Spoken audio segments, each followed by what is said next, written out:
Welcome to podcast 43. Yes, yes, yes, yes, maybe, but yes.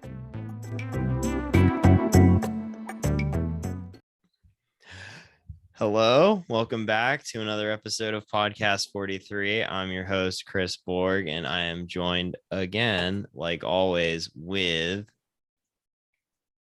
Oh, Fulton. Oh, sorry. I thought you were going to say my name again. Did you forget your name, Fulton? No, if I'm misremembering wrong, I feel like Chris normally says it with my, co-host or however I do. it is, Fulton Collins. So I was He just threw you under the bus, Chris.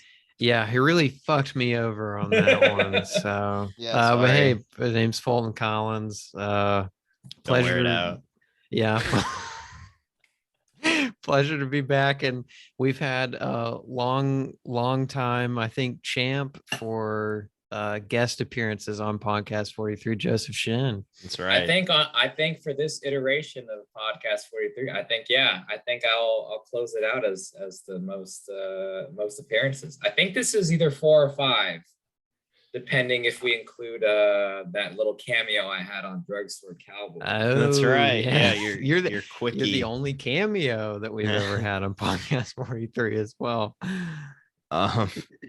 Yeah. So, but I guess we'll just announce what won the what won the choice for the audience choice for what film we're gonna cover, and that's Brian Robbins' 2007 film Norbit, which was... I think you forgot. I nominated it. I'll have to be honest. I was the nominee, or I nominated Norbit.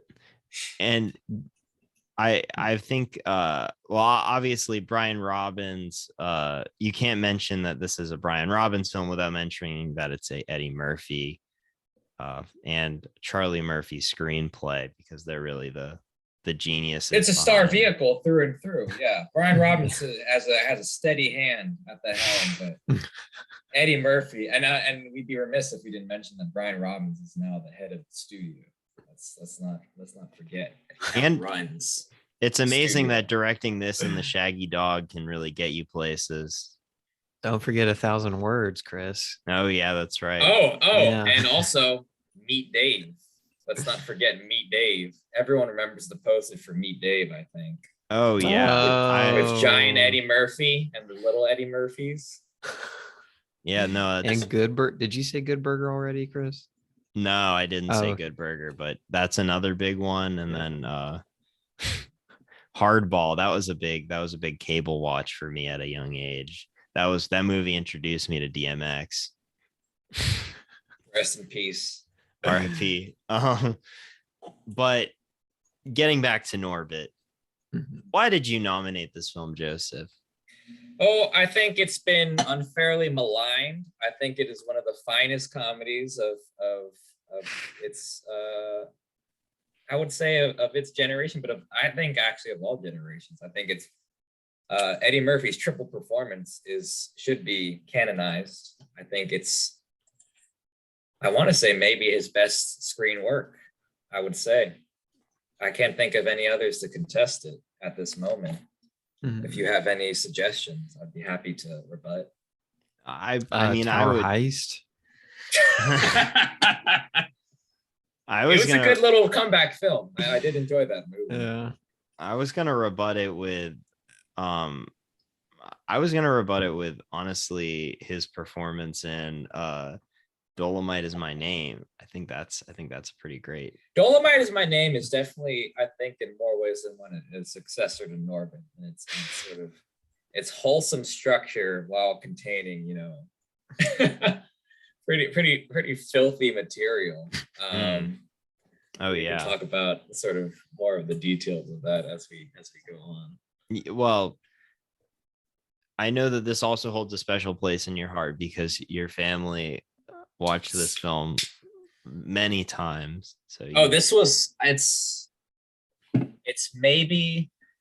it's one of the live action films I've seen probably the most times all the way through in my life. We had it on HD DVD, if you remember HD DVD. Yeah. Sort of, if you remember the format wars between Blu-ray and HD DVD, and what HD DVD and Blu-ray would do is, because they were sort of vying for dominance, is they would send out free samples of their wares. And so you would get just wild films. Like I remember for Blu-ray, we got like Ultraviolet, which is like a forgotten film. Oh, I've seen it. It's vomit visually. Things from Ultraviolet to, I remember we got like The Devil's Rejects. That's another film that they sent out. For HD DVD, we would get things like I think we got like Mission Impossible. Was a HDVD I had. I think I had all three of them at some point. I think we had the Matrix trilogy. But then one of the big ones was Norbit. And I'll tell you, we wore out that Norbit DVD, HDVD like no one's business. I have seen it dozens of times.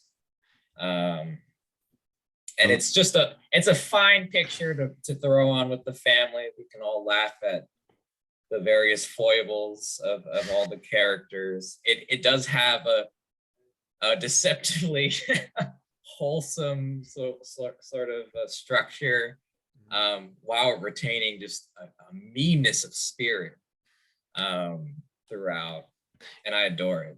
It is quite a mean-spirited film. I mean, you get to watch as Eddie Murphy's titular Norbit is bullied throughout his whole entire life by this poor woman, Respucia, also played by Eddie Murphy, and you really do sympathize with his character. I don't think there was a single time while watching Norbit where I said, man, that's really messed up that he's even trying to cheat on his lovely wife Respucia with lovely with a grain of salt. Yeah.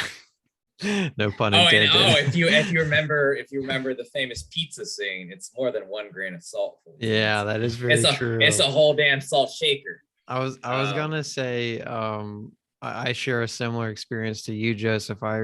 This is a family favorite of mine as well, and I can't tell you how many nights I would fall asleep to Norbit, wake up to the opening disc menu of Respucia going through the water park, through the water slide. Yep, I know it well. Just hitting play on it again and falling back asleep, only to wake up and hit play again. So I very much can relate to that feeling. My father, to this day, like whenever it's Tuesday, will do the famous Tuesday line, just Tuesday. That's how much this is ingrained in my family. And I would even say that as far as like best fart jokes in movies are, to get a little lowbrow for a moment, when talking about Norbit, surprisingly. How dare you? I think that we keep it real classy. I think this film may actually contain the best fart joke ever. When she asks to get Norbit, she says, get me another wine cooler, and Norbit goes, but Respucia, you're with child, and then she's like, child, I don't have any kids, and then she farts twice and she goes, those are the child's. I admire Chris's restraint in not doing the voices. I can't of do the respective character. I'll have to contest that as being the best fart scene in all of cinema, but that might be a talk for another time. It is good, but I don't know if it might not even crack my top three. Wow. I have a very extensive list in mind when coming to these things. So I know you've been thinking about this for years, ever since I've known you, Fulton. But yeah. Sorry. Oh no, I was just gonna say that, like, as far as there are other champions though of Norbit, and probably the most vocal, high profile of those would have to be the New Yorker's Richard Brody. So it's not like you're alone in this reclamation, Joseph. He is. I mean, of all the Richard Brody and I probably agree 50% of the time. But he is probably as spiritually close a critic as there is. He is always an interesting voice, and he's on the money when it comes to Norbit. Godard and 100%. Norbit, you and him both. Love those two things. Yeah, but he did include it in his best performances of the century so far list, which as he should. You know, jarring when you look at, you know, who else is on the list. It's, you know, your typical choices, and then, you know, just this obscure, and I would say forgotten and maligned film by most, just like nestled in between, like, I don't know, a Denzel Washington performance. Yeah, it's like pretty classic stuff from sort of the last one, like Black Swan, I think, is in there. Yeah. You got like Moonlight. It's yeah, and so yeah, I mean, I'm similarly like, I think that's what makes Brody my favorite of the critics. Maybe, I don't know, Jonathan Rosenbaum too, because it's like, I know that he doesn't really bow to anyone. Like, he'll I sense that is sort of the criterion of a great, interesting critic, is that they are just cantankerous. They have just, you know, they have strong opinions and not afraid to voice them. It's, you know, what we come to critics for. We want them to say opinions and florid, interesting language. And yeah, those critics, and Jonathan Rosenbaum, Richard Brody, Armand White, Matt Zoller Seitz, they all do that. Yeah. And so I guess another thing that I'd like to ask about Norbit is, personally, what is your favorite scene in Norbit? Not counting the fart scene that I just brought up, because I know that would be you know, that wouldn't foster a discussion if I included that one. I'll let Fulton go first. This is a great question, because I've always considered it as a kind of hall of gestalt. It's hard to pick a absolute favorite. I mean, I don't really think we're like being careful about spoilers with this one, because but I love the ending in particular, where Rasputia is like trying to beat up Norbit, and then her brothers have to fight like the townspeople, and then Norbit's father harpoons her. But it's just like the animation that they put on her body, and she, like, when she gets harpooned, she runs like the Flash, and it really comes out of like completely nowhere. That might have to be my favorite. But like, just all the fight scenes with her in the third act are very, very entertaining to me, and they're really, really funny as well.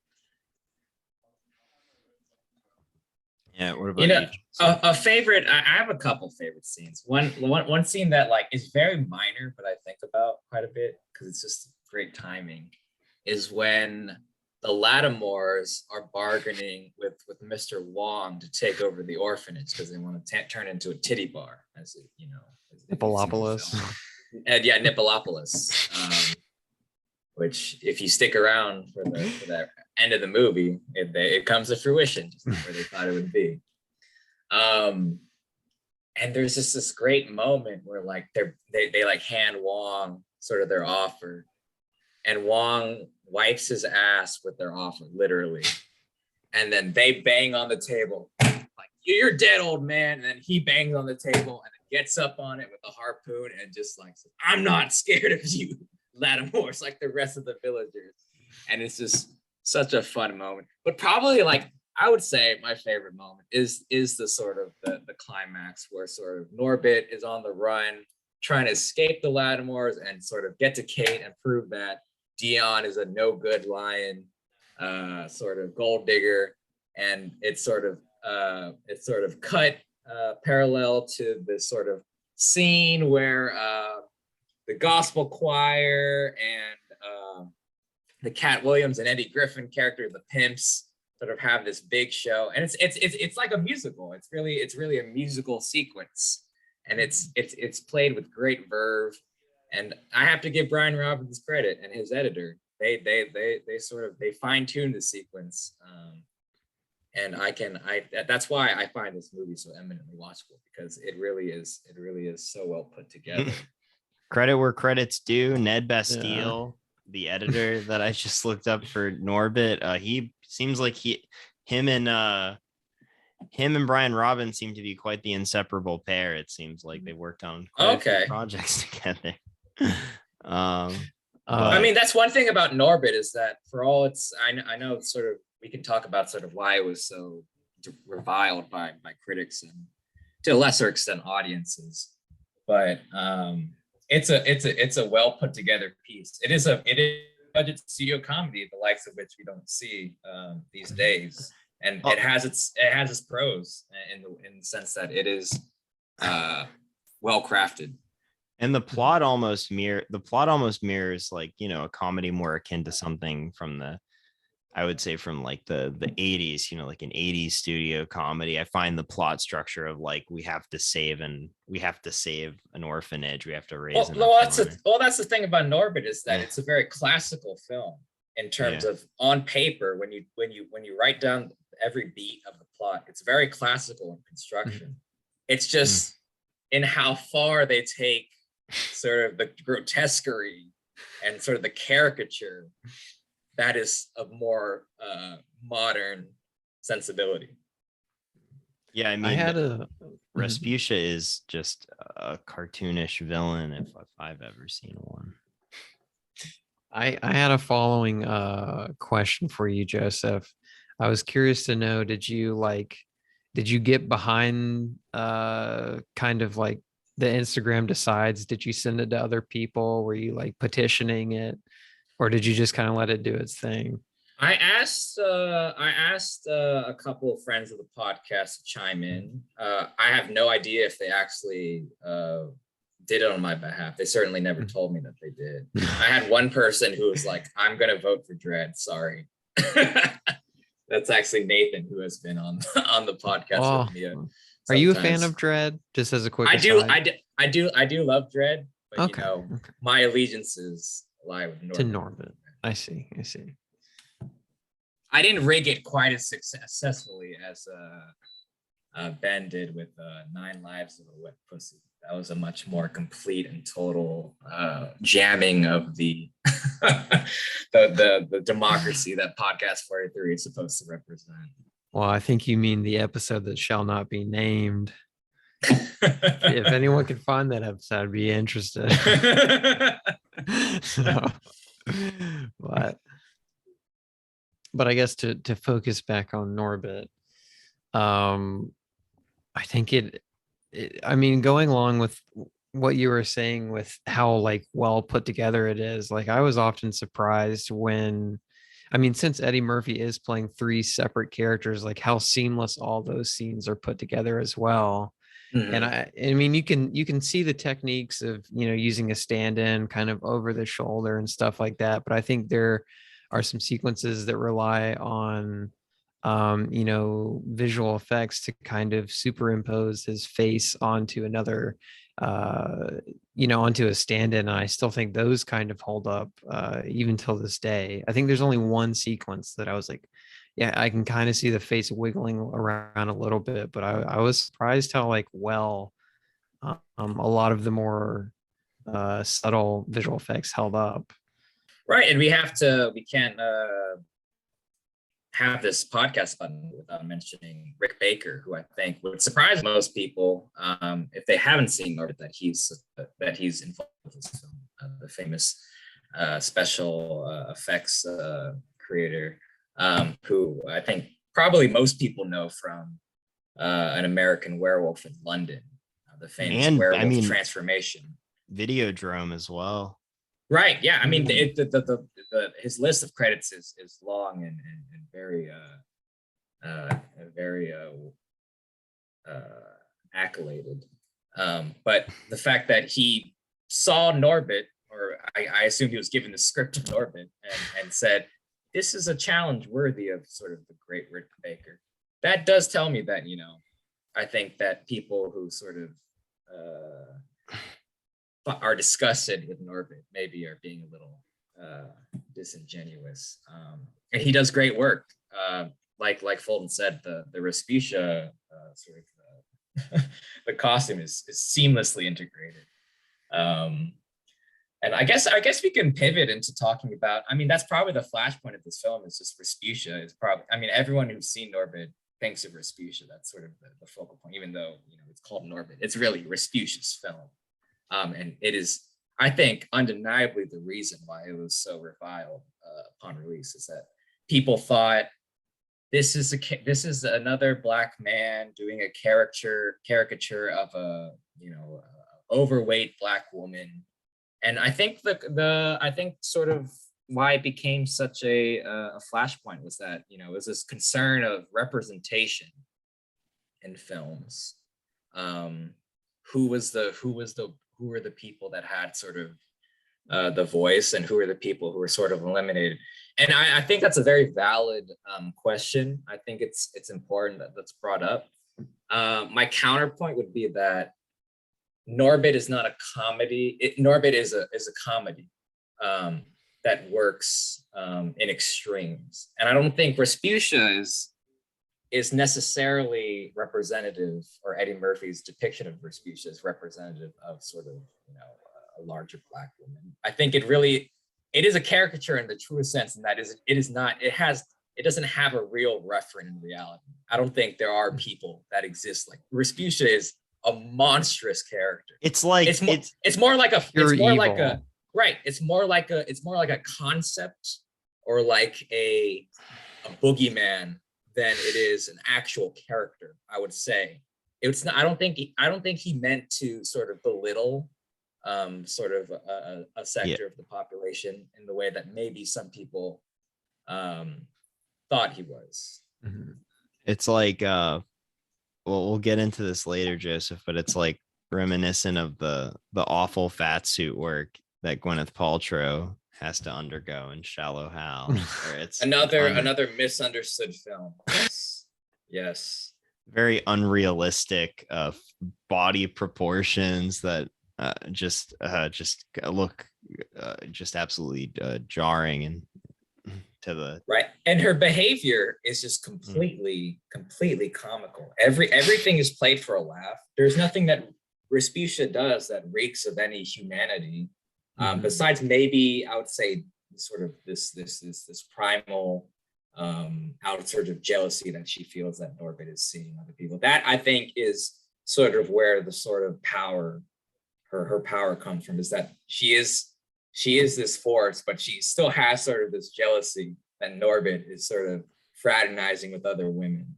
I think that's where sort of maybe that's what Richard Brody sees, and other people who really like Norbit see, is that there is a sort of energy that Respucia gives off that maybe we identify with and find repulsive as a result. I think that's a pretty in-depth and interesting reading of the Respucia character, considering that I think most people just are completely, I would say completely, that most people would just ignore any of these types of subtextual readings. I think it's because there's such a history. I mean, like I said, like there is like a history of Black men playing sort of like overweight Black women. You know, you look at Martin Lawrence and the Big Mama's House franchise. Of course, Tyler Perry's Medea is always hotly debated. Well, the thing about the Big Mama's House films, though, is that it's a little bit different because it is Martin Lawrence dressing up as a woman, right? Yeah, in the universe of so there is another layer there of oh, okay, so this is what Martin Lawrence would assume that a black woman would be like. So it is an interesting distinction in the fact that is like sort of a very metatextual performance. But where Norbit in the Medea films are just completely straight, where it's like, right, these are people, these are transformative performances. for both of their leads. And so I also wanted to bring up that you, Joseph, have actually been to one of the sets that was used in Norbit. The primary set of Norbit, yes. That's another sort of interesting tidbit about Norbit's production, is that it is very, this kind of ties into sort of the fact that it is a very classical film, is that it was filmed almost entirely on the lot, Warner Brothers. And I visited LA over the fall, and it looks almost exactly the same. Like, you see the gazebo, you see the church house, but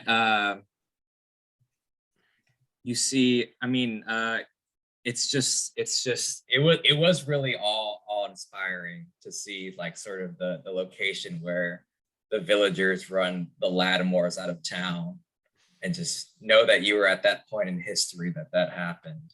It was quite beautiful. I think I shrieked like Norbit at the tour guide, who was just flabbergasted. Because it's used in so many other things. Right. They were more proud of the fact that, like, Friends had been filmed there, and like Gilmore Girls, and of all things, the Drew Carey Show, which I don't know if anyone sees that anymore. But the fact that Norbit had been shot there was probably the most exciting part of my entire visit. Did they even mention Norbit? I think in passing, like, it was kind of like, oh, we shot all these things in Norbit, and then, like, I was like, oh my God, Norbit. Eddie Murphy walked these grounds. My God, this is hallowed ground. This is sacred. And like, instantly, like, all my memories of, like I said, I've seen Norbit dozens of times. It's all the memories of all the different locations just flooded into my memory. And it really has enriched. Like, I've seen Norbit 2 times since then, since I visited, because I watch it at least once a year, as you do with films that you love. Mm-hmm. And it just has increased my appreciation for it tenfold. Yeah, well, do we is there anything else that we want to touch upon? I guess I wanted to bring up this is also I really do enjoy Terry Crews in this film. He's always a delight. Always a delight in whatever he's in. Coming with you with razor blades and lemon juice. That's a great line reading. I love that. You can feel how much he believes in Nippolopolis. That's all. That's every performance in this film they're all so committed. They match Eddie's energy. Like Cat Williams and the sort of the pimp Eddie Griffin, the pimp characters. Like, they're fully in that, and it's like they're really in there as like this. They're ridiculous characters as well, but they're really invested in them. Sort of all the Lattimores, which, you know, features some very impressive actors, like not just Terry Crews, but Clifton Powell, who's a very good, you know, not just a comedic actor, but a dramatic actor. If you've seen Ray, he has a great role in that. I mean, obviously, Cuba Gooding Jr. There was a point. So it's actually interesting that Cuba Gooding Jr. and Eddie Murphy are in this film, because this was the year that Daddy Day Camp came out, which was the sequel to the Eddie Murphy comedy Daddy Day Care, where Cuba Gooding took over the role of Eddie Murphy's character. So that's right. Yeah. So they have that over, and it remains one of the Academy's greatest shames that Cuba Gooding Jr. has an Oscar, but Eddie Murphy doesn't. That is just, it's criminal. Yeah. It's criminal. It sounds like Eddie's working on it. I hope. Well, I remember we thought that with Dolomite, and then it never materialized. It was very sad, because that would mean that the Academy would have to like actually like understand who Rudy Ray Moore is, and that's a lot for them to. I guess this is a good segue into sort of one of the lasting legacy of Norbit, or the thing that people remember the most of Norbit, is when people talk about Norbit, they talk about Dreamgirls. because they were released the same year. Eddie Yeah. Murphy had Dreamgirls was a highly respected film. It was a film that critics could get behind. Even though it is a very soapy film, it's an adaptation of a Broadway musical, and sort of a Romana Clef about Berry Gordy and Motown. And Eddie Murphy plays sort of this combination of James Brown and Marvin Gaye, and he does great work. It's a great performance. And he was nominated. It's his only nomination to date for an Oscar for that role. And he was considered a favorite to win for a long time in the supporting actor category. And then Norbit came out, and people said he could never win because people would see Norbit and say, that's not someone I want to award the Oscar. And, it was true. He didn't win. He was very upset. I think he left during the ceremony when he didn't win for Dreamgirls. He left the ceremony during it because he was so upset. But it really is if that was the real reason why he didn't win, then shame on the Academy. It's, if anything, being in Norbit should have proven that he has just an incredible range as an actor. I think Eddie Murphy, the more the older I get, like every film I see, I think is truly underrated as an actor. He has people think he's very broad, but he actually has such a fine sense of character that I see in every film that I see him in. Like if you watch Coming to America and 48 Hours, which we're not so far apart. You see such a difference in characterization, subtle differences in how he portrays them that I think is a real skill. And it's kind of endemic to sort of comedians. Comedians have a good sense for what works in film acting. That I think is I think people have commented on this, but I think Eddie Murphy, as sort of a premier comedian, I think has an exceptional understanding of what makes a good performance. I think I would agree. He's definitely been a constant force in my life of just whenever there's a whenever there was a film, like with Eddie Murphy in it, I would like gravitate towards it, or I would think of it favorably, whether you're talking about the Nutty Professor remake from 1996 or Daddy Daycare, or the Shrek films, or Beverly Hills Cop, even later in my life. But if I could quickly just throw out a shout out to, I think, another underrated Eddie Murphy film, Bowfinger. Bowfinger, I think, has been getting a good cult classic reappreciation. That is a very fine film. If you haven't seen it, with Steve Martin and Eddie Murphy, it's just a great takedown of sort of Hollywood culture, especially sort of. I think it's a pretty damning critique of Scientology. Probably a finer critique of it than anything that's been produced since, even some of those documentaries. But there's this film, which I won't call a classically great film. I don't even think it's better than Norbit, probably. But it is a film called Life, and it was made in 1999, and it was directed by the nephew, I think, of Jonathan Demme, the great director of Silence of the Lambs and Something Wild. Ted Demme, who died unfortunately young. Yes. I think his only other big film was Below with Johnny Depp. That's right. Yeah. But this is a film that he does with Martin Lawrence, who we already talked about, famous for Big Mama's House, a very funny comedian in his own right. And it's this, just when you think about sort of the plot on paper, it's this harrowing drama about sort of these two Black men who are wrongfully imprisoned in the South for they're framed for a murder by the police, and they live, and it's called Life because they spend life in prison in like a chain gang type situation. And so it becomes sort of this buddy comedy, but it's very tragic because you think about sort of the real life implications. Like this was not something that you could see. This is something that would happen. But it's sort of similar to Norbit in its sort of extension of like, it makes everything so extreme. Like there's such an unreality to it in the way that it portrays all these sort of relationships and how sort of the world of the film works, that you can't take it on a sort of sociological level. And I think it ends up, like Norbit, becoming a very sweet film about sort of friendship. It's probably one of the most genuine films about male sort of friendship that I've ever seen. So I would highly recommend it. It also stars Bernie Mac, Ned Beatty, just a great cast. And I would say that it's very underseen. I don't think I've met a person who's seen it, at least has not talked to me about it. But I think it follows that vein of Norbit in being a very sincere film about a very sort of difficult topic. So I recommend that to all you Norbit fans out there. I thought you were gonna really go. I mean, that was pretty left field pick. I won't lie, but I thought you were gonna be like The Adventures of Pluto Nash. Pluto Nash, no. Even I would go to bed for that.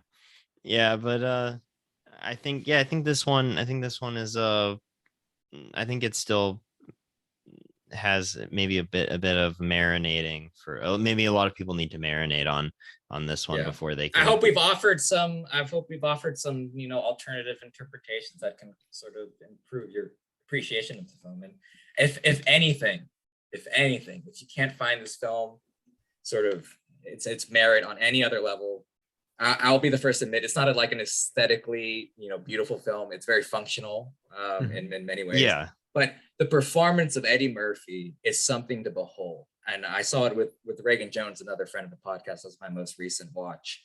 And he was not, as much of a champion of the film as I am. But even he admitted there is Eddie Murphy's characterizations, his 3 characterizations in this film are so deeply thought out, and he commits so deeply to them that you just can't do anything but just be awestruck at what he does in this film. So if anything, as a performance, as a star vehicle, you have to watch Norbit. It's important if you're a fan of Eddie Murphy in any way. I would also like to ask the Golden Raspberry Awards to rescind their 8 Golden Raspberry nominations for Norbit, considering that they apologized for Shelley Duvall's Golden Raspberry in The Shining. Right. Eddie Murphy does much better work in Norbit than Shelley Duvall does in The Shining. I'll be the first to say that. I'll be the first. Stanley Kubrick be damned. Stanley Kubrick could never. Brian Robbins probably. I don't know how Brian Robbins' directing is, but I don't think he's nearly as much of a perfectionist as Kubrick. I feel like he's more John Fordian and he would have been a lot nicer to Shelley Duvall, and I think maybe Shelley Duvall would still be in sort of acting. She would still be with us instead of having to deal with sort of the myriad of mental illness and that she's had to deal with in the past couple of decades. Mm-hmm. Well, I guess we'll move on then to recent releases after our ad break. But I think that this was a very fruitful discussion about a studio comedy from the 2000s. All right. We are back and we're going to talk about some new releases. I suppose that we should probably just get into Moonfall because all 3 of us have seen it. And then we can go from there because I know there were quite a few new films that both y'all watched as well. But Moonfall, new Roland Emmerich picture, $140 million, big movie, big screen. Well, let's not forget, like you say, $140 million, but let's not forget, this isn't a studio funded picture. Yeah, it's an independent picture. This is an independent film. And I think it might have the record for most expensive independent. I remember Cloud Atlas held the record at one point for most expensive independent film, but it's got to be up there. I mean, that might have usurped it. Okay. But this is an independent film. This is a film. I think Roland Emmerich more than ever. I think in these days kind of positions himself as auteur. I think he's kind of taken that on. You can see it in sort of his interviews, and I think he's gotten more arrogant. I mean, he's always been sort of a very brash, bold man as sort of a director of his stature would be. But I think this is kind of the film that sort of crystallizes that Roland Emmerich is sort of a distinctive personality in filmmaking and has a very, distinctive sort of vision. But we could talk about how familiar are we with sort of the filmography? I think we all have different sort of points that we all are at. I mean, my first Emmerich picture was actually Godzilla, his American Godzilla with Matthew Broderick from I believe 98. And I've actually still never seen Independence Day, which seems to be the Emmerich film that most people that's the cite. hallmark. Yeah. I'm a big fan of The Patriot. The Patriot is a great film. I love The Patriot. I love The Patriot. It commits to the gore in a way that you don't see in a typical historical war drama. Especially a PG-13 one too. It's quite violent. Is it not? I think it's R. No, it's PG-13. Chris, I saw the cannon take a man's leg. That's right. There is no way that is PG. I'm checking IMDb right now, but yeah. Oh wait, no, never mind. That cannon was not messing around, Chris. I guess I think of it as I thought of it. I just know that Emmerich tends to operate kind of in that realm, but I guess this film is rated R as well. So Mel Gibson gives a great performance in that, as does Heath Ledger, and Jason Isaacs is a great villain in that. Very fine film. My favorite, I think, growing up, Patriot was a little bit later because it was an R-rated film. But my favorite, we had on Blu-ray, A Day After Tomorrow, another disaster. Ooh, with Keanu Reeves, right? No, that's Dennis Quaid. The Earth Stood Still. Sorry. Yeah. Day After Tomorrow is Dennis Quaid and Jake Gyllenhaal, and it's a very, very fine film. Yeah. It's actually probably one of the more, I think that would be considered more of like a progressive liberal film because of the how it sort of talks about environmentalism as being sort of shunned. Sort of global warming is being discounted, and then of course it comes down to bear on the entire world. Another growing up, I think I saw in theaters, though, I think the only other film, Roland Emmerich film I've seen in theaters besides Moonfall was 2012, which I implored my dad to take me to. The trailers were so epic, and it was such a grand scale, and it did not disappoint. It is a fabulous this huge movie. It is a huge movie, huge effects driven movie with great actors. You got John Cusack and Woody Harrelson, Oliver Platt. It's just very satisfying, and I haven't seen it since. I don't think I ever saw it after I saw it in theaters, but I have very fond memories of that film. So Moonfall was kind of a it gave me some nostalgia for those films. My first point of reference with him was White House Down.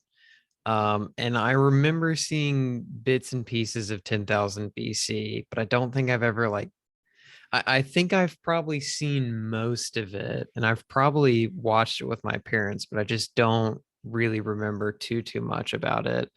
But that and Apocalypto, is the Mel Gibson one. Those ones kind of always blend together in my head. So I've never seen any of his disaster films, but I've always been aware of them. But I always wanted to see 2012. Day After Tomorrow is also another one I really wanted to see. And I'm pretty sure I saw Patriot in high school, and I remember enjoying it. But I don't think I really could give a fair kind of shake for it, or I don't think I could fairly talk about it because I don't remember it too well. I've also seen Stargate. Yeah. Well, two films. His two last films. I think I might be missing one, but his two last films are films that I haven't seen, but I'm endlessly fascinated by, because Midway is a film that came out. It was incredibly vociferously received, but it was a film that my father, who doesn't like going to the theaters, even before the pandemic, went out to see and loved it. It was a film for the salt of the earth, I think. I don't know how fond I would be for it, but I would like to see it. But then also before that, he did Stonewall, which is am so curious about how that film plays out. It was also another film that was very negatively received. But I think many people forget that Roland Emmerich is a gay man, and sort of that became sort of the film where he let his sort of LGBTQ flag fly, and he made a sort of explicitly queer film. And so I am curious how sort of the director I know whose sensibility is so sort of boisterous and grand with his visions of disaster plays out in sort of a more small scale environment, the Stonewall riots. I wonder if he captures that in the same way that he does capturing the destruction of the world in 2012. Something like the White House or the world. Yeah. I'm also quite fascinated by his film from 2011, Anonymous, about was Shakespeare not a real person? It's that type of like angle about Shakespeare. I forgot about that film. Yeah, I did see that. Yeah, that was David Thewlis is in it. That was a film that I would never have associated with Roland Emmerich. Kind of just watch the camera credits, right? Yeah, that's a good pick. All right, so I guess we're at Moonfall now. We kind of discussed the filmography at large. Moonfall was sort of a film I had a great admiration for. I saw it with two of my friends, and we all had a great time. I think it has and Richard Brody, who we've talked about at length in this podcast, he loved Norbit, has a great review of Moonfall, which, if you haven't read it, I highly encourage you to read it, because it really is maybe the most intelligent review I've seen of the film. And that it does have this probing imagination, this genuine fascination with this idea of the moon being this construction, being this construction. And I don't want to spoil the film. I don't want to tell you how it plays out. But when the astronauts actually get to the moon, it is one of the more fascinating explorations that I've seen in a modern sci-fi film. I think it's more well fleshed out and realized on a story level and a production design level than most films I had seen at this level. I mean, I think I don't think I'm as positive towards the film as you, but I think I can agree, like, out of the recent, I mean, I guess there's Dune, but I didn't really walk away from Dune and all of, like, I thought the production design was good, don't get me wrong, but I wasn't like in awe of Dune. But it really, like, I'll shy away from spoilers as well, but that third act, it really does go for it. And I was surprised just for how far it reaches with it. Because I think there's a really, really interesting concept there. I just wasn't really able to, like, grasp onto the characters and stuff in kind of the way that I had hoped I had wanted to. I mean, but it served the purpose of exactly what I wanted it to be. I mean, I wanted to go to the theater and hang out with some friends and have a good time. And it did supply that for me. So I got what I wanted out of it, but I don't know how highly I would recommend it to other people. I appreciate, I appreciate what Emmerich is doing. I honestly, the film that it reminded me the most of was 2017's Geostorm. I don't know if you saw that one, Joseph, but I did not know. But similarly, these like disaster films that seem like they're from a different decade, and they're just kind of placed in our current year, and it's just kind of confusing, because if this film came out early 2000s, I think it would be doing numbers. Honestly, I think that people would be eating this shit up, but I think people are just they're just tired of this type of movie. And it is amazing that he was able to secure $140 million for it. And I didn't appreciate it really, but I didn't appreciate the final product, but I can at least appreciate that, I guess. That's my take. I think probably what seems so antiquated about it, and some people could debate the merits of it, are the sort of these characters, with these human characters that in many ways are very stock characters. Mhm. Some more than others. Like I think the most egregious is probably I think the Michael Pena character is such a what a thankless role for a very who I used to think was a very sort of great. I thought he was gonna become like sort of the great actor of his time because he had so many he had such a great range and he could do comedy, he could do drama, and he did all these great roles. Recently, he's kind of fallen into autopilot, and this is just more proof. But that's sort of a very stock character, like this stepfather stepping into sort of the righteous husband's role. I'll be honest, Joseph. I loved him in this movie. I like Oh, really? the shameless Lexus. And I understand, because you got to make the movie somehow. but it's just it's not It's even so funny though. like when they're getting shot at by those like I don't know, like those like barbarians or whatever. Like they're like, and they're getting chased and they're driving in his Lexus SUV and he's like, we need to put it into sport. And then it just, cuts down to him turning the dial on his car and they like speed up. I thought that was really funny. It should, yeah, it is in the annals of product placement in movies. And I think when we go down more sort of contemporary release, I have another one that fits the bill of, great product placement. Jurassic World. That always comes to mind. But I was gonna say just briefly, I was gonna ask y'all if y'all think like maybe the reason why it didn't do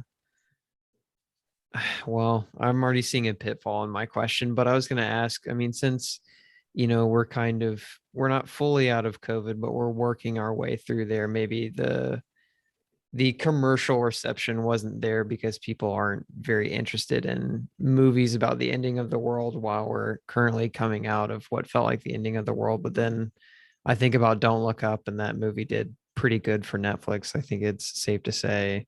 Well, it's free. You get to see it for free if you have the That is Netflix true. subscription. I think Moonfall, I think it was poorly promoted. I think there was nothing to sort of grab. All love to Patrick Wilson. Patrick Wilson, I think, is the finest, bland, handsome white guy we have in cinema today. But he's not a box office draw. And what you need in today's sort of film economy, if you're going to make a film like Moonfall, is you need sort of like a Tom Cruise type, just an A-list star in the lead role. And they had that in the Halle Berry, but she is not, she's not the driving force of the film. Like she hasn't Patrick been Wilson. for a while. Speaking of Golden Raspberry Award winners, honestly, one of the coolest things ever that's been done at an award show is showing up to get your Golden Raspberry Award and just taking it. It was a baller moment on her part. Yeah, it was really baller. Yeah, but I don't know where Emmerich will go from here because I think he still can secure this amount of money. Like I don't really think that this is I think like every filmmaker that goes up to pasture, I think he'll end up making a film for one of the streaming services. And he's had a good run. Like he can't complain about the career he's had a good, even Michael Bay, you think about Michael Bay, he made Six Underground for Netflix, one of the sort of similar vein of director as Roland Emmerich. And that was I think it was a fine film. That's me and Fulton could be that kind of film. Me and Fulton want to get to that so badly. It looks pretty Magnets. sick. Yeah. Magnets have never been better utilized in film. Should we, I guess, move on to another? Yeah, if you guys have anything else, I know Fulton does, and I'm assuming you do too, Joseph, of new releases. I can just rattle off Uncharted real quick, just because I don't think I have like too much to say. But so I did get a chance to go see Uncharted this weekend, and I will say I was very pleasantly surprised.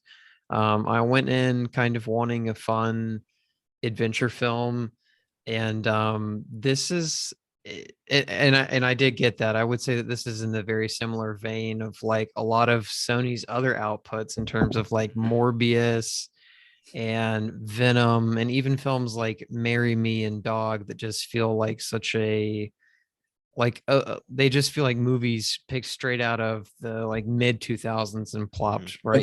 But they make money. That's the secret of Sony. Is that they make an incredible. I think Sony is the most successful company in the pandemic. I think they have made the most sort of bank out of anyone. I think they've been the most profitable out of anyone in the business consistently. Yeah. I mean, it's insane, but like, I mean, this film legitimately does feel like an early 2000s adventure film, and I didn't realize how much I had kind of missed that feeling. And I don't think the film is crafted in such an amazing way, but you do genuinely get the idea that like everyone is really trying to like pull it off. And I was surprised by how much chemistry everyone had, especially between Mark Wahlberg and Tom Holland. And because like when the film first started, I was like, oh great, Tom Holland is doing a slightly different variant of Peter Parker. But I think with time, the performance does become kind of something of its own. And I always go back and forth on whether or not I do find Tom Holland to be a very talented actor, but I think this is I don't know. I think he has a little bit of variety. He hasn't he hasn't had a lot of time to like kind of find out everything because he's been busy with Spider-Man, but not to go on for too much longer, but I highly recommend it. I had a really good time with this film. I saw Uncharted as well, Fulton. I'll agree with many of your points. I think it's, it's exactly what the trailer promises you. Like if you see that trailer and you enjoy that trailer, you're going to enjoy the movie. No question about it. Because, Mark Wahlberg has been a longtime favorite of mine. Famously, I did the Mark Wahlberg challenge. If you can tell our listeners what you did, because it was a performance on its own. It was kind of I would say that what I did was a like to what Marina Abramovich does with their performance art. Yeah. I lived a day in the shoes of Mark Wahlberg, and if you don't know, he has this famous routine where he wakes up at a ridiculous time. It's like, I think it was like 4 a.m. is when he wakes up, and sort of and he prays and he exercises and does all, he eats at weird times and he sleeps at, an insane, like when, people are still doing things. And I lived a day like that. And, he's a fascinating figure, but I do like him as a performer in this sort of late period area where a lot of times he does play sort of this stock character. And, in this film, it works very well. Sort of this sort of laconic, like world weary guy. I think it works really well. And, he does, like Fulton says, he has fun chemistry with Tom Holland, who's this like young upstart. And when I saw the film in theaters, and I recommend that if you're going to see it, you see it in theaters because it's a big screen picture. It really sort of showed me who the real audience for this film was, which is surprising to me. It was mostly teenage girls. That's who I saw the film. It was not. I didn't go to the theater with a bunch of teenage girls, but they were there in the theater. Yeah, it was a pretty packed theater for a 1 p.m. showing matinee.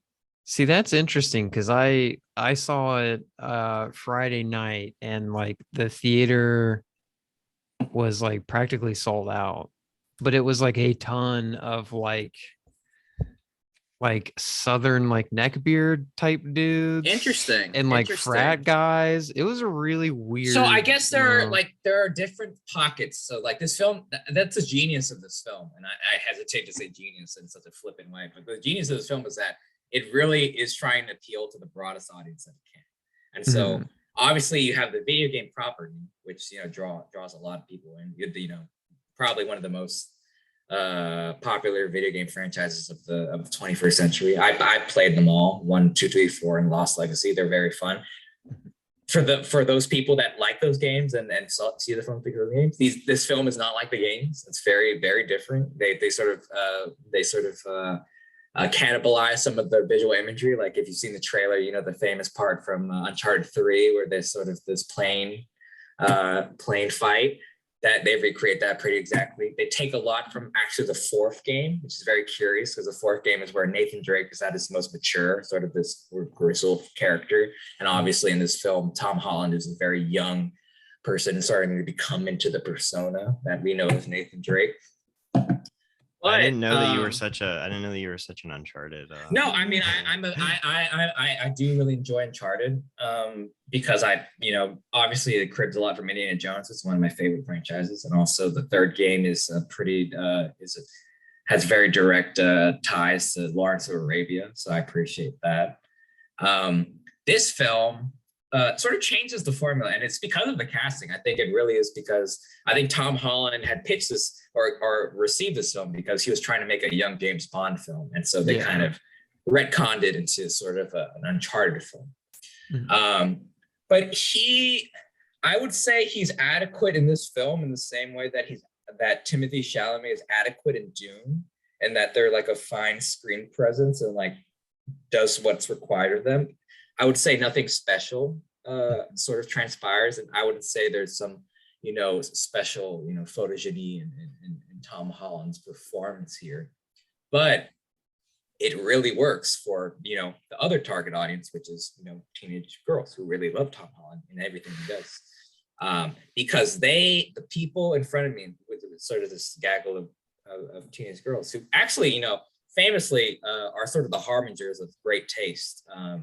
I mean, you think back to sort of the Frank Sinatra and the Beatles. I mean, who was on the front lines of those phenomenons besides teenage girls? So you should never discount sort of what they find to be sort of incredibly fascinating.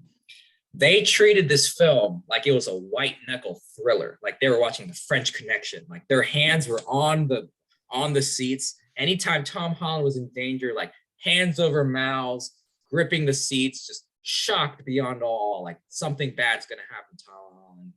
And, it really did improve my viewing experience. I'm glad that people were able to get so invested in the film. And, I think it's great fun. I think the villain, who I won't spoil sort of what happens there, is a great bit of fun. And I think it's very competently put together. And so I think the third act drags a little bit, but there's a great sequence in, and this is what I was referring to in great product placement in modern movies, is that there's this scene in Papa John's where Mark Wahlberg, I think, literally says, I don't know, man, I'm literally in a Papa John's right now. And then there's a whole fight scene in the Papa John's, which I think is the best product placement in a movie since Sonic the Hedgehog shielded the Sonic and Olive Garden. Unlimited pasta pass for Olive Garden. Yeah, you go ahead, Fulton. I was gonna say, so with the main villain, I'm not gonna spoil anything, but I think Antonio Banderas should have been used more, because I thought he was eating up the screen like every time he came on. I was loving his performance. I think Antonio Banderas is the closest to like an Uncharted character. I think he fulfills that role better than anyone in the film. Like Mark Wahlberg is not Sully, and Tom Holland is not Nathan Drake as they're portrayed in the games. But Antonio Banderas, I could definitely see as an Uncharted video game villain. It was just like perfectly fits the bill. The way he was putting like the ending connotation on everything he would say, he would kind of end it with like a and it was I was, that was the only thing that if he was a bigger part of it, it would have I would have fallen head over heels for the adding film. on to that, they also cast a henchman in Uncharted. There's always like this heavy, it's kind of like Indiana Jones, where there's always a heavy, like just like a big burly guy that like sort of like can, has the sort of physical advantage on the hero. They do that really well in this film as well. Yeah. But did you see anything else, Joseph, this weekend or this past week that you wanted to? I mean, the obvious one that I will have to highlight, and I think that I highlight for if you know me, I'm a big horror fan. It's my favorite genre. In terms of, I think it's the most distinctive. It sort of has the greatest identity. It's like so you can sort of pick out a horror fan more readily than any other genre. It's got a real community, and that's why I really like it. Was the probably what's going to end up being one of the most important horror films of the year is the Texas Chainsaw Massacre direct sequel. Yes, which I did see with a couple of friends, and obviously it's on Netflix. It's a direct sequel. It's there. See, this is what I find endlessly fascinating about this film, is that it's trying to replicate the success that David Gordon Green's Halloween had, and being a direct sequel to the acclaimed first film in that franchise. Why would you retcon 2? So though? what they've good. done is made a direct sequel to Texas Chainsaw Massacre, the 1974, and sort of made it in a it's different than the Halloween reboot in that it's explicitly about sort of very modern themes and sort of is trying to bring in modern sort of technology and affectations. For instance, one of my favorite parts of the film is Leatherface is sort of gets on a bus, a party bus, and everyone's just like, who is this? And someone starts an Instagram live. And so you see the point of view of this Instagram live of Leatherface. And like, you can see the comic says, like, who is that? Like, and he starts killing people because that's what Leatherface does. He starts chainsawing people. That sounds And incredible. The comments are like, is this real? What's happening? And it's just so, it's just like, it's really one of those, like, it's not a film I'm going to say is great by any measure. But that could be a salient commentary, though. That's the thing. No, I mean, and that's not where it ends. Like the whole premise of it is that the film is about gentrification and about people sort of like taking over rural, like more antiquated areas and trying to like sell them as like these authentic spaces, like, but also shoving out sort of the people who live there in the process. And it's really thorny politically in terms of sort of the one taking over sort of the space. Is this black character, and he's sort of this entrepreneur, and he thinks, okay, like I could get this land and these properties for cheap, and like kind of like flip them, and then sort of like the people opposing him are like these classically like these caricatures of like southern like rural folk. One of them's got a Confederate flag, and they're like, this is my spot, and so it kind of is like one of those things where like in a regular and without the connotations, it's sort of like. This is sort of a minority group, like kind of reclaiming, parts of America that kind of denied them rights for a long time, and the fact that this is a out and out, like probably a racist and a Confederacy sympathizer. Your allegiances are kind of with the Confederate, like you're like this man, like this is his home, like this is like this is his where he's lived, and like this is like his this is where he should be. And so that's another interesting dimension. But like I said, like it really tries to crib that David Gordon Green Halloween film, because that is so successful. I love that film, the David Gordon Green Halloween sort of a reboot and sequel. But it is so laughable in its execution.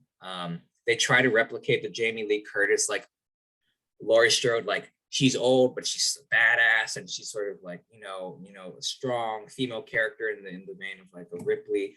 Do and they bring back the original? Yes, yes. Not the actress, but the character of Sally Hardesty is brought back, and she is the same exact character as the Laurie Strode and David Gordon Green's Halloween. And it's embarrassing. It's absolutely embarrassing.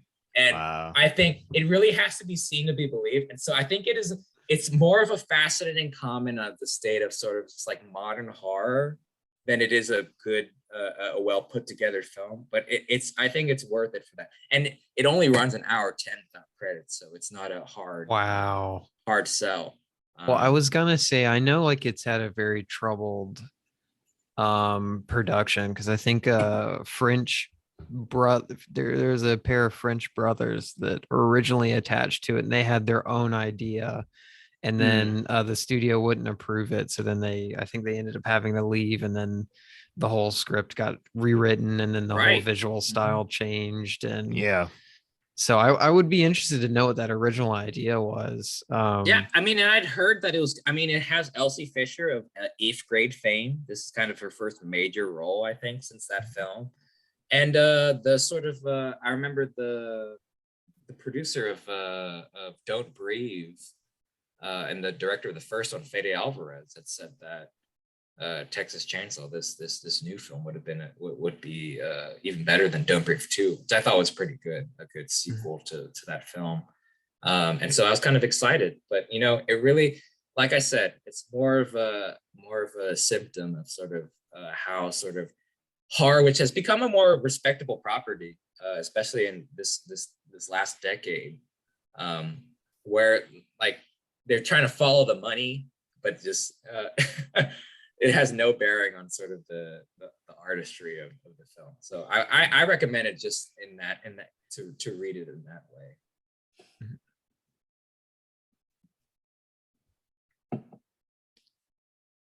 Wow. Yeah.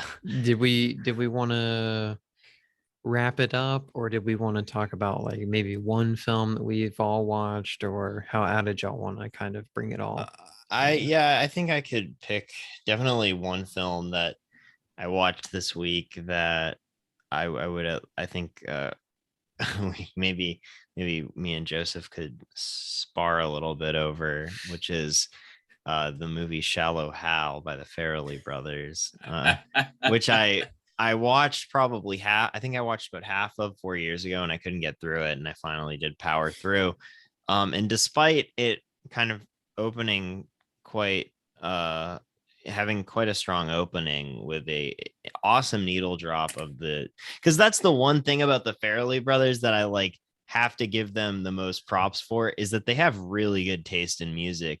Like I've really noticed that throughout watching a lot of their films, that like the deep cuts are pretty insane. Like there's this like Sheryl Crow song called Members Only that like opens Shallow Hal, and it's such a good song. And I don't even shout out to friend of the podcast, Pete Duncan, and his film Members Only. Yeah, that's true. And then also like I also watched Hall Pass this week, and that has some Spoon in it, which is wow.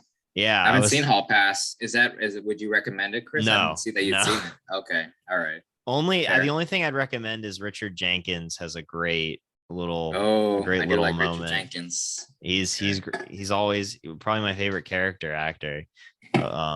So that was at least appreciated, but the rest of the film I could do without. But Shallow Hal I just found to be quite, I don't know. Shallow, Chris? I did actually think that the message of the film is quite shallow, because it's like he falls for her because Tony Robbins makes him think that she's attractive, and then I guess he does eventually kind of come to terms with it, but it's like I don't really think that there's enough growth. And then also Gwyneth Paltrow looks horrifying in this, and it's like on the level of White Chicks with the suit and makeup that she's wearing. And then also Jason Alexander and his weird fake tail is also equally the fake tail is a wonderful invention, Chris. I don't know why you have any fault with that. That's great.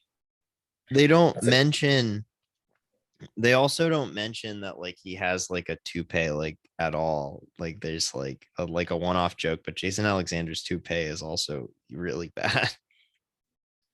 You know, I'll admit I haven't seen Shallow Hal in a good while, and I would love to revisit it. But you know, I find it you know, it is it's kind of one of those things where, you know, it's a gesture. I think it probably isn't politically correct by today's standard, but this is a gesture towards, you know, kindness and reciprocity of the human spirit, and that, you know, the overall, it's undeniable that the overall point of the film is that, you know, don't be a shallow person. You know, it's not, looks aren't everything, and you know, body type isn't the end all be all. The sort of it's the fact is that Gwyneth Paltrow, you know, whether she is in sort of her, you know, more conventional fashion or in sort of the grotesque sort of the fat suit, is the same person, and you know, is a kind, open-hearted human being that is worthy of love no matter what form she takes. And I find that an admirable pursuit. I think it might be undercut a little bit by the fact that Nutty Professor has the same sort of conceit. Of course, I'm talking about the remake, which also dealt with sort of fat phobia in its own way a couple years before in a very similar fashion. But Shallow Hal, I found it's another of these comedies that are deceptively sort of conventional and sort of in sort of how they portray sort of the human condition, just very sort of a very positivist outlook. I mean, like we talked, Norbit has the same thing. Nutty Professor has this. It is a positivist film, and you do notice some, I don't know, some things that I don't know, the Farrelly brothers were definitely trying. They thought probably it was very clever. With the whole way that the depth of focus is, whenever it's through his eyes, you can tell because it's the depth of focus is very shallow, where it's just like you don't see the background at all, and it's just like very but it's just atrocious when you're talking about like aesthetics wise. I mean, they're very the Farrelly brothers have always been very sort of broad and plain with sort of how they use film style. It's really about sort of, they're another sort of set of directors where, you know, performance reigns supreme, and sort of, you know, the script is sort of the main reason for taking down a film.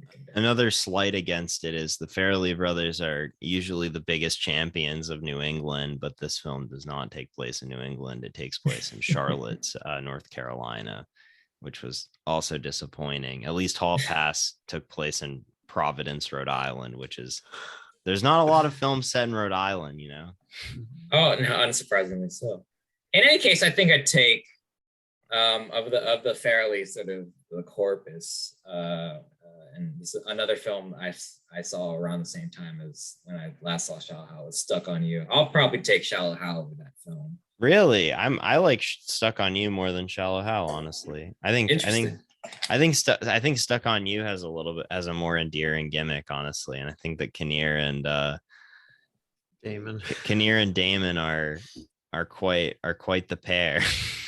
It's a fascinating. I mean, like I'm one of those people that, you know, I find I kind of admire their gumption, and sort of, you know, they are successful. Like, we know their names because, you know, they do what they do, you know, pretty consistently and pretty well. Well, are they going to reunite though? Because, you know, Peter just, you know, broke away with Green Book, and well, I could take a Dumb and Dumber 3 because I'm one of the. I was gonna say, I cap off the trilogy.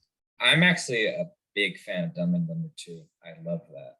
I love what they did there. I remember liking it when it came out, but I haven't revisited it. Haven't had a chance to go back to it yet.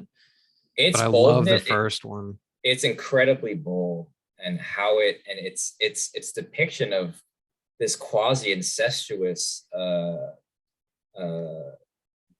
love triangle is unlike what you would see in any mainstream comedy of its like. And so I highly recommend it, and I would love them to come back together. Now that Jim Carrey's kind of getting a resurgence, I would love to see another one. Joseph, did you have kind of one movie that you watched recently that you wanted to kind of touch on? I guess I know that we all saw Jackass Forever, so I can just briefly say that I really enjoyed it. And, you know, R.I.P. Bam Margera, who, you know, is not gone in life, but in spirit. He just won the lawsuit, though. Yeah, he did. Oh, did he? Oh, good for him. He's getting paid. But, you know, Jackass Forever did deliver. Sort of, it's how gruesome some of those stunts were, and I was surprised how much they battered poor Danger Aaron and Preston. They actually get a little bit more than I expected. Of course, Johnny takes the big bull stunt, which you know cements him as captain of the team.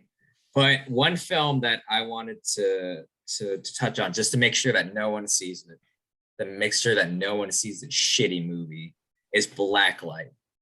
I want to make sure that anyone who listens to Podcast 43 does not go to the theater to see Blacklight, because Blacklight, I checked, and I have seen every Liam Neeson action film that he has made since Taken. I've seen them all.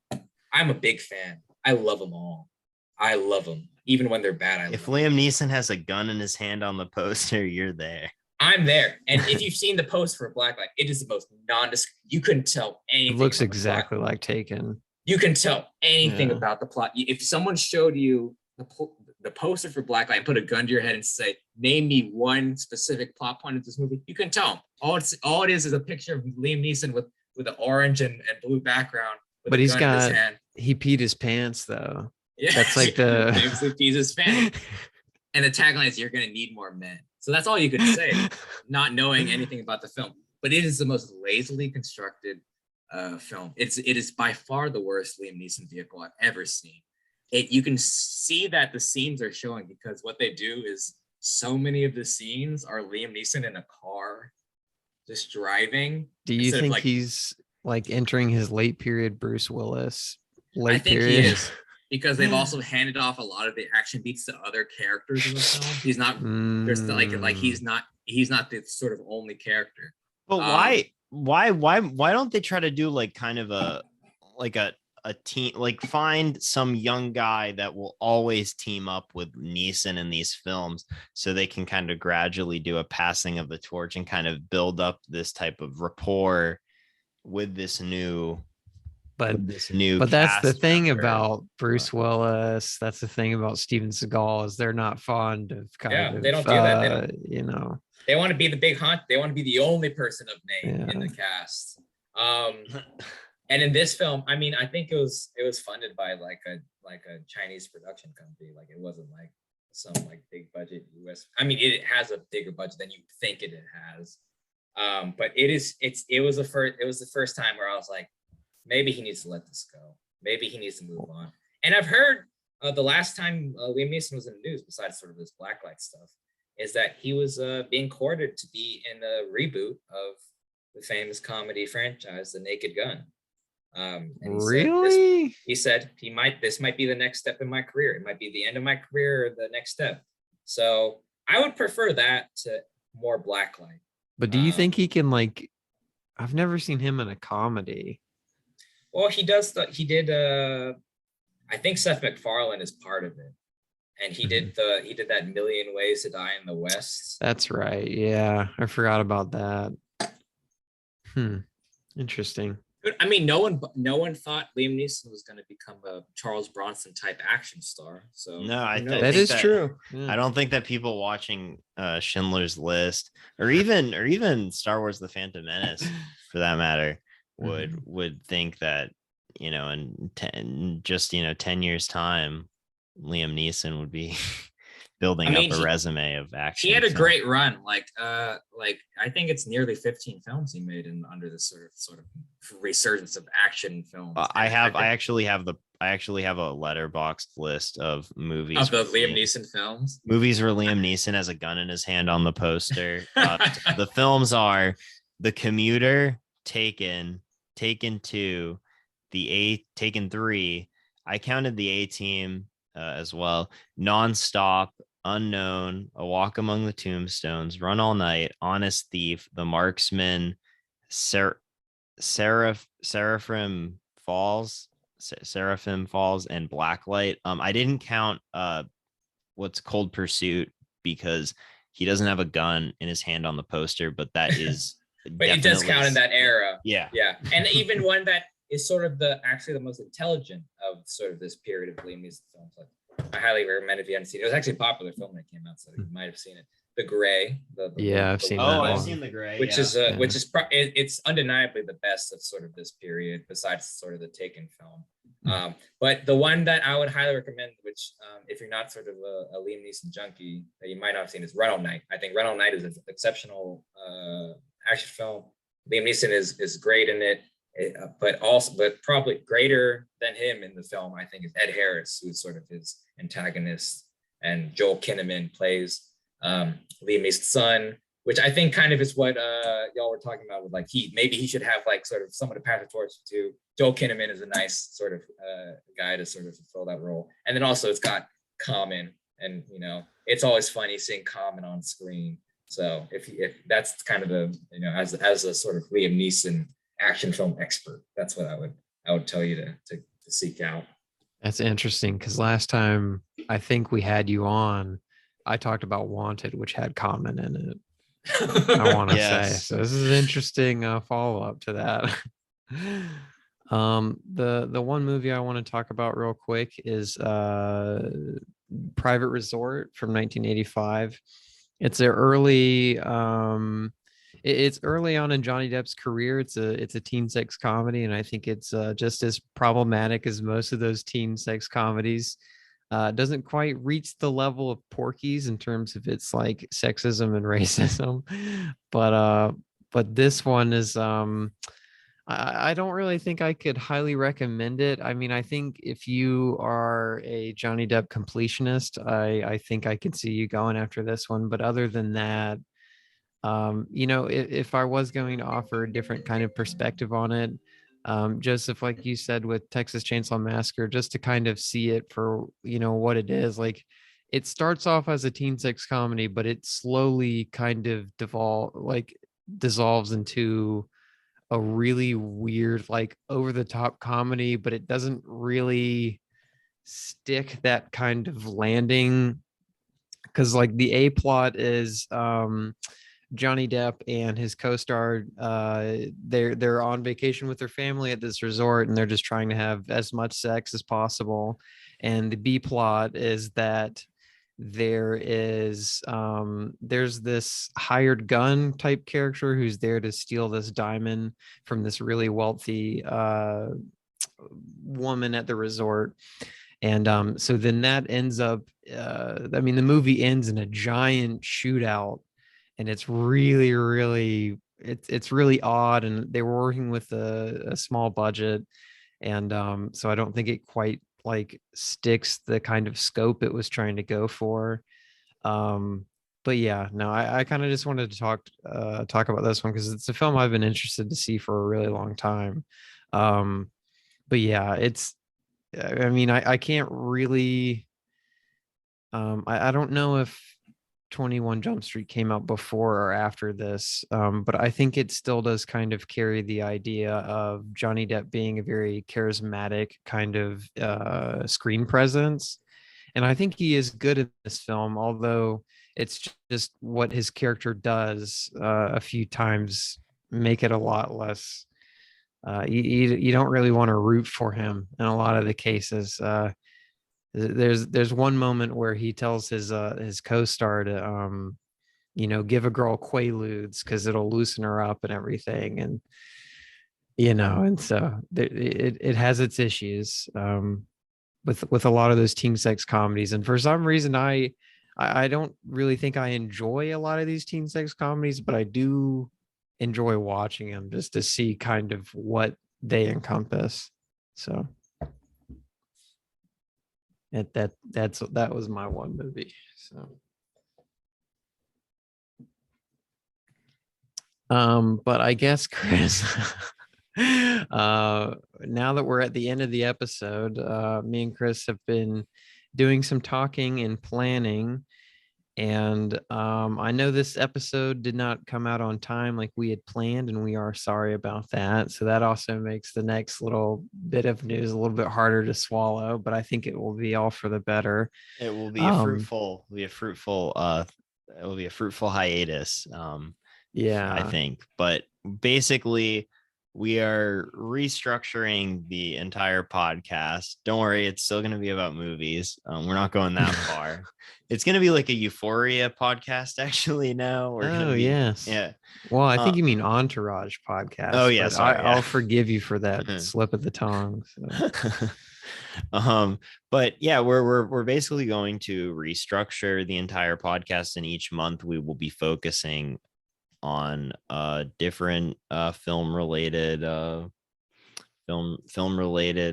topics, themes, if you will. I won't give anything else away because I think that it will speak better for itself when it comes out. But we're taking a month-long hiatus, and we will be back in a new form, which is going to be a little bit more edited, and we'll have a new host too.